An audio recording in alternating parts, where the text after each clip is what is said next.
How should we understand God? Should we look at nature and therefore focus on God's wisdom, or should we study history and see God's power?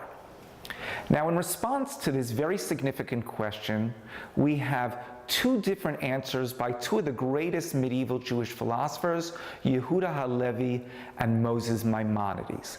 Yehuda Halevi saw faith as faith in the God of Jewish history. He argued that we have to believe that God redeemed us. God acts supernaturally.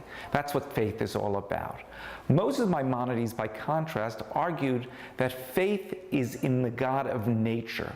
We have to look at nature and see God's wisdom, His majesty, and the God of history is not significant. That's not authentic faith for Maimonides.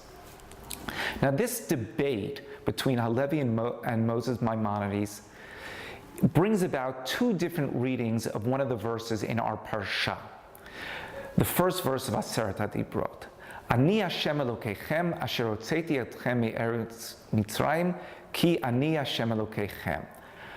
I am the Lord your God who has taken you out of Egypt to be your God.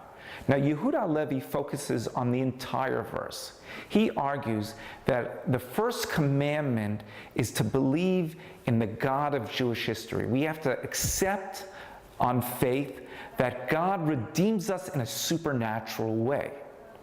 By contrast, Moses Maimonides argues that the verse teaches us a different conception of faith. And therefore, he focuses on the first part of the verse, which talks about the God of nature, the God who is the first cause and brings about everything that happens. For Maimonides, we don't have to accept God on faith, but rather we should study nature, see God's wisdom, and therefore accept God's existence and worship the divine being. If we want to understand a little more about this very important theological debate, I suggest you read the accompanying article, and Shavua Tov, and I hope you enjoy the article.